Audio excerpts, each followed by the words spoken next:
दोस्तों, कहा जाता है किसी इलाके में एक नेक लड़की रहा करती थी। वो बहुत ही ज्यादा खूबसूरत थी। एक बार वो लड़की कहीं पर जा रही थी और एक हिंदू शख्स ने उसको जाते हुए देख लिया और वो उसके हुस्न का आशिक हो गया।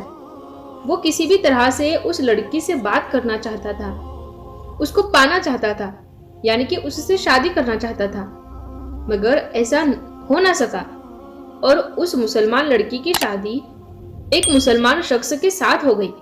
वो उसके साथ में बहुत खुश थी। इधर वो हिंदू शख्स उस लड़की के प्यार में पागल हो रहा था।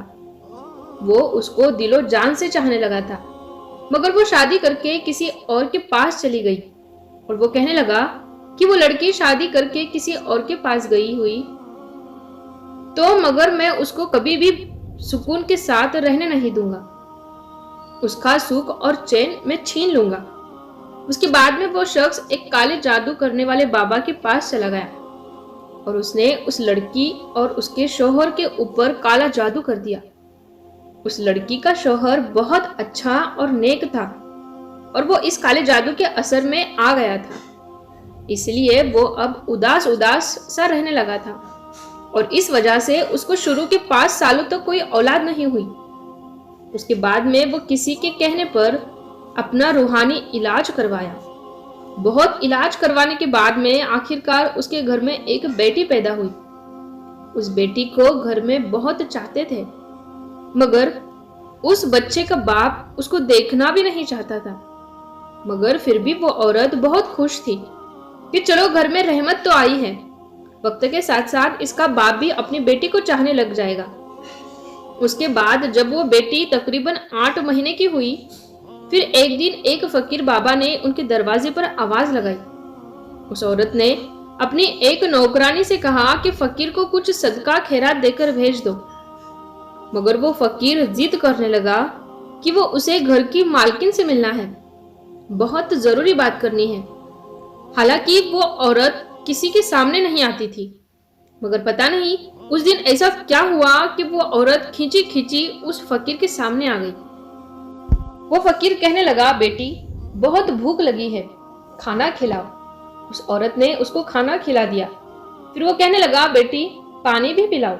उस औरत ने अपनी नौकरानी से कहकर पानी भी मंगवा दिया।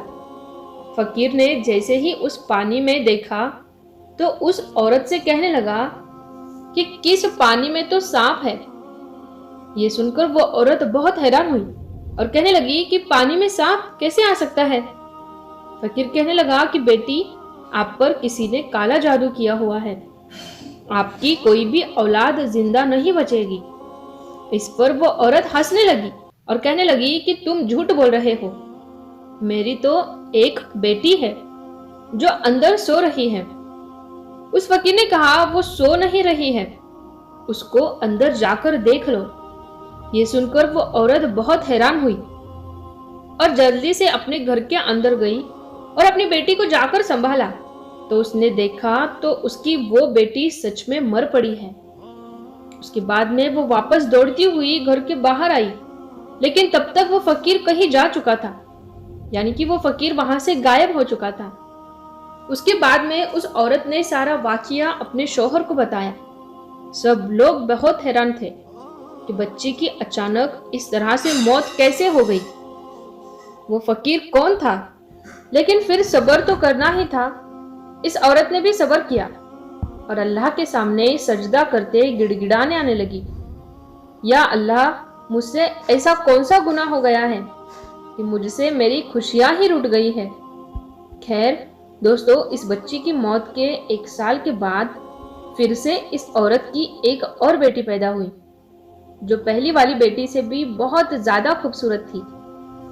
अब वो औरत अपनी इस बेटी को किसी के भी सामने नहीं लाती ताकि उसको किसी की नजर ना लग जाए, क्योंकि वो अपनी एक बेटी को खो चुकी थी। इसलिए वो अपनी इस दूसरी बेटी को खोना नहीं चाहती थी। लेकिन जब उसकी वो बेटी 2 साल की हुई, फिर एक बार वो फकीर उस औरत के दरवाजे पर आया और आवाज लगाने लगा।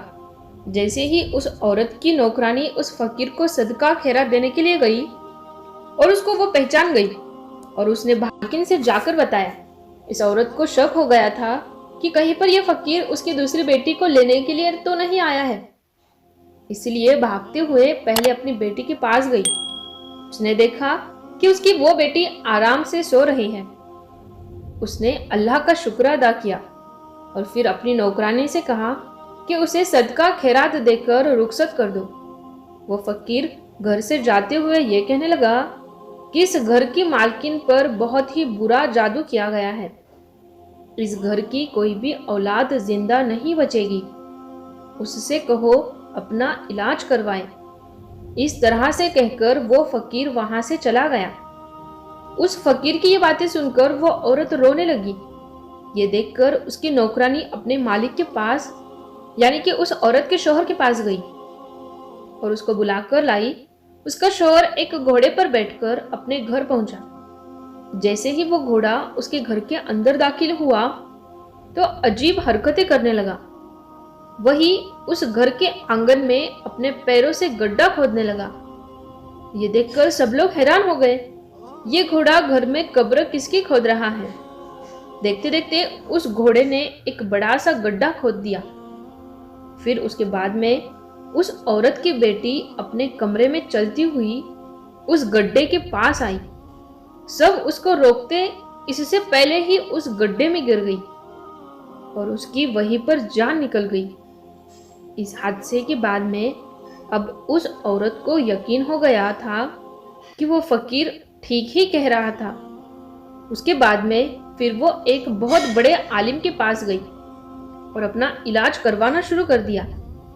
उस इलाज के दौरान ही उसके घर में एक और बेटी पैदा हुई। अब वो औरत और उसका शौहर दोनों ही खौफजदा रहते थे। उनकी इस बेटी के साथ भी कुछ ऐसा वैसा ना हो जाए, मगर आखिर में वही हुआ जिसका उनको डर था। एक दिन वो दोनों अपनी बेटी को साथ में लेकर उस आलिम के पास जा रहे थे कि रास्ते में अचानक वहीं से उड़ती हुई एक चील आई और वो उस मासूम सी बच्ची को उठा कर ले गई और ये दोनों मियाँ बीवी देखते ही रह गए। उस चील ने आसमान में ले जाकर उस बच्ची को वहीं से छोड़ दिया। वो बच्ची सीधा जमीन पर आकर गिर गई और उसका पूरा जिस्म पूरी तरह से बिखर गया। ये हादसा देखकर दोनों मियाँ बीवी तड़प कर रह गए, मगर वो करते भी तो क्या करते। मगर अब वो सोचने लगे कि आखिर ये सब क्यों हो रहा है? आखिर हमारी बेटियों को मारने वाला है कौन? दोस्तों, इसके कुछ दिनों के बाद में इनके घर में फिर से वो फकीर आया और आवाज लगाने लगा। नौकरानी ने देखा कि वही फकीर है। वो दौड़ती हुई अपनी मालकिन के पास गई और उसको इस फकीर के बारे में बताया। वो औरत फकीर के सामने आई और रोती हुई बोली, अब तो किसको लेने आया है? जब भी तो आता है मेरी औलाद को ले जाता है। अब तो मेरे पास कुछ भी बचा नहीं है। अब तो मेरी गोद भी खाली है। वो फकीर कहने लगा, ए औरत, तुम मुझ पर यकीन रखती हो तो मुझे अपने घर के अंदर ले चलो। मुझे खास तुम्हारे काम के लिए ही भेजा गया है। उस औरत ने उस फकीर पर यकीन कर लिया और उसको अपने घर के अंदर लेकर आई। फकीर ने उसके पूरे घर का चक्कर लगाया और फिर एक जगह पर बैठ गया और फिर पानी मांगने लगा। उसकी नौकरानी ने उसे पानी लाकर दे दिया। फकीर काफी देर तक उस पानी पर कुछ पढ़ता रहा और उस औरत से कहा कि देखो, इस पानी के अंदर तुम्हें क्या दिख रहा है? से ही उस औरत ने उस पानी के अंदर देखा तो एक जोरदार चीख मारकर पीछे हट गई, क्योंकि उस पानी में एक काला बड़ा सांप कुंडली मारे हुए बैठा हुआ था। फिर उस फकीर ने कहा कि बेटी, देख लिया ना, तुम पर काला जादू किया गया है। इस काले जादू से तुम्हारे पेट के अंदर एक सांप को बिठा दिया गया है जो आपके हर बच्चे को मार देता है। वो औरत कहने लगी, पर मेरे तो सारे बच्चे सही सलामत पैदा होते हैं। तो उस फकीर ने कहा, तुम्हें खुशियां मिलती जरूर है, मगर फिर वापस छीन ली जाती है। आपके बच्चों को मारने वाला कोई और नहीं बल्कि वही सांप है। जो तुम्हारे पेट में बैठा हुआ है। वो औरत कहने लगी, बाबा, मगर मेरा दुश्मन कौन है? वो है कौन जिसने मेरे ऊपर काला जादू किया है? तो वो फकीर कहने लगा, बेटी, एक गैर मुस्लिम शख्स तुम्हारा दीवाना हो गया था, मगर तुम्हारी शादी जब किसी दूसरे के साथ हो गई तो फिर तुम्हारा सुख चैन छीनने के लिए तुम्हारे ऊपर काला जादू करवा दिया। अब अगर तुम चाहती हो कि तुम्हारे ऊपर से काले जादू का असर खत्म हो जाए, तुम्हें औलाद का सुख मिल जाए, तुम्हें एक मुश्किल घड़ी के साथ गुजारना होगा। वो औरत अल्लाह की एक नेक बंदी थी। उसने हिम्मत करके कहा कि मैं इसके लिए हर मुश्किल घड़ी से गुजरने के लिए तैयार हूँ। आप बस हुक्म करें, बस इस गंदे इल्म को यहाँ से हटाना है। वो फकीर कहने लगा, तुम्हें अपनी औलाद को जिंदा रखने के लिए उस सांप को पहले पैदा करना होगा, यानी कि उस सांप को पहले अपने पेट से बाहर निकालना होगा। अभी तुम्हारे आने वाली बच्चियों की जिंदगी महफूज हो सकती है। वो औरत अपनी औलाद को बचाने के लिए इस मुश्किल काम को करने के लिए राजी हो गई। उसके बाद में फकीर ने उसको कुछ अमल भी बताए जिसको उसने रात में तन्हाई में करने थे। फकीर ने उस औरत को यह भी बताया कि वो सांप तुम्हारे पेट में मौजूद जरूर है, मगर वो अंदर बढ़ नहीं रहा है। अगर तुम मुझसे मोहब्बत का इजहार करोगी, यानी कि अगर तुम मुझसे कहोगी ये मेरा बच्चा है, मुझे इसको पैदा करना है, तो फिर वो तुम्हारी हर बात सुनने लगेगा। फिर किसी भी तरह से तुमको उसे अपने पेट से बाहर निकालना है। उसके बाद ऐसा ही हुआ। वो औरत अपने पेट पर हाथ फेरते हुए कहती है कि मेरे पेट के अंदर जो भी है वो मेरा ही बच्चा है। मैं उसे दुनिया में लाना चाहती हूँ। मैं उसकी माँ हूँ। उस सांप ने उसकी ये बातें सुन ली। फिर वो सांप उसके पेट के अंदर बढ़ना शुरू हो गया। इस औरत ने एक बूढ़ी दाई माँ से भी बात कर ली थी कि जब भी मेरे यहाँ बच्चा पैदा होगा तो मेरे पेट से कोई बच्चा बाहर नहीं आएगा, बल्कि एक सांप बाहर निकलेगा, मगर तुम डरना मत। वो बूढ़ी औरत भी हिम्मत वाली थी। वो इसके लिए तैयार हो गई। फिर एक दिन वो वक्त भी आ गया जब उस औरत ने एक सांप को जन्म दे दिया, लेकिन उन वजीफा की बरकत से वो सांप जिंदा नहीं बल्कि मुर्दा हालत में बाहर आया। और अल्लाह का करम ऐसा हुआ और उसके साथ में उस औरत ने एक बेटे को भी जन्म दे दिया।